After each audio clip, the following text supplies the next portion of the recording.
school. So in 3, 2, 1. Right, well, as you know, I'm a primary specialist, and that's my area in geographical education.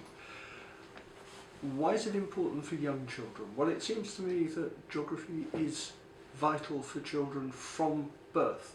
It's part of their lives, and that links into an interest I have in children's geographies. And that seems to me to be a basis for why it needs to be really important in primary schools.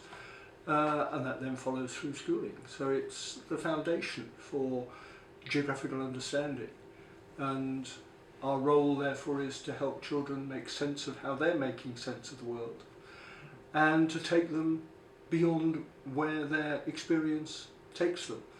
And help, beyond in the sense that it both helps them understand better what they think they already know, as well as know more about the world as a much wider place and the sorts of things that are going on in.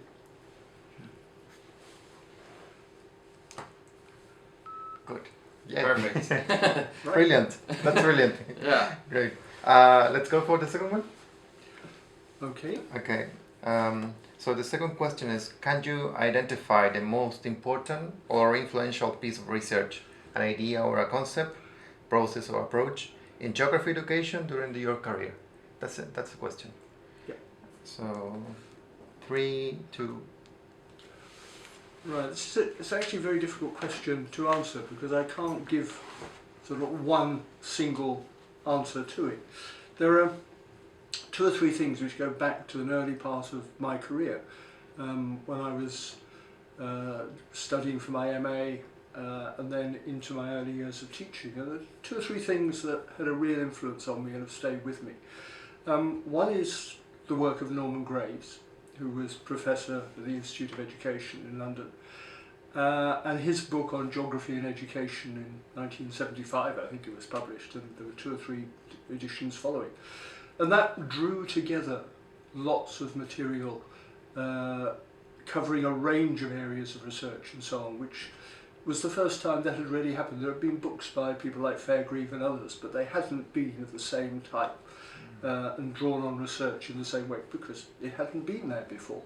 So I think Norman was certainly influential, and that book was influential, though I knew quite a lot about what went into it already, having done my MA with him. But the book that then had a real impact, and it followed on from some earlier studies, was the Downes and Slade book, Maps in Mind, published in '78, I think, which built on Gould and White's work and built really on their work from the Clark University Place project, which had taken place in the late 1960s, and which I got material from Clark at the beginning of the 70s. And that was about young children and their environmental experience and how they could read maps and aerial photographs and so on. And that influenced the way that I was teaching and what I tried out and doing things that other people didn't seem to be doing. So it had a real impact on my classroom practice and on the way I began to think about children and geography.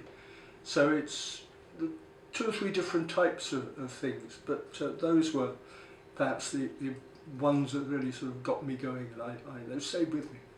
It's been important to my life. Thank you. Thank you. Very interesting answer. Yeah. If everyone talks about these kind of things, it's super interesting to listen to. Yeah, and for me also Norman Graves is like a kind of a discovery in a way, because I see how his thoughts and his ideas are. You can see it within the within geography education community now. Yes, yes, and he was eclectic in the sense that he thought about the nature of geography and was interested in the sort of philosophical side, the psychological research, the question of classroom practice, the curriculum theory dimensions. I mean, he stretched himself across it because nobody else was doing it. Yeah. So he was the person who was leading the way and sort of set the scene for the last 50 years. That's brilliant. Very, very interesting. Yeah. And we're going for the last question. Right. So the question is, list top 3 influential people in the field of educational studies who have an impact on your work. Right. So By educational studies, do you mean in education, or particularly in the study of education, not in geography education? It's a broad way of saying that, because we don't want to just limit in geography. Of course. Okay. Yeah. But even geography could get Of course, as a discipline. As an Of course, influencer. Right, Yeah. right, okay. So 3. Right, who's most influential? The person who's most influenced me, and I think actually has contributed hugely over the last 50, 60, 70 years, is Jerome Bruner, and his work in psychology with children, through the theory of teaching and learning, and his ideas about curriculum, and his book, The Process of Education, which was influential in certainly my thinking about how should we think. Yes, very young children can deal with things just as adults can. It's how you go about doing it. So I would count him very much as one of the key influences in education. Another who's influenced me, but in a slightly different way, is Richard Peters. Richard Peters was the professor of the philosophy of education here at the Institute of Education. He was, in fact, came from a sort of psychology background as well as philosophy, and outside education initially before becoming in, and then wrote a book called Ethics in Education, which explored a number of ideas and the notion of worthwhileness in education, and that's prompted thoughts galore. So I've agreed and disagreed with some of his thinking over the years, but it's stayed with me, and I still have the book on my shelf and others, and have a look at it. I've mentioned Norman Graves, so I won't sort of mention him again, and Roger Downes with the Maps in Minds book again has been an influence. Strangely enough, I think I'd have to say David Lambert's been an influence over the last 30 years. We've known each other a long time. We did a little bit of writing together with the National Curriculum Development back in the late 1980s. And I've always been interested in his work. I haven't always agreed with him. But that's as it should be. We need to be developing our own ways of interpreting things, and our backgrounds are different, our focuses are different, and so on. So he would perhaps be the third in that area, but I would add one other who I think has been influential in my thinking and the way I would go about it, and this is a geographer, David Harvey.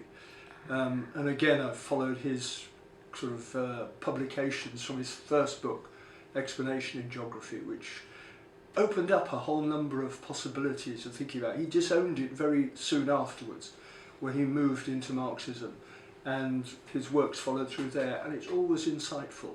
Whether you agree or disagree with his starting points or his interpretations, he gets you thinking, and that's really stimulating. So I rate him as possibly the most influential geographer that I've come across in that time. Thank you so much for the end. Yeah, perfect. Yes. Yeah, so interesting. Yeah.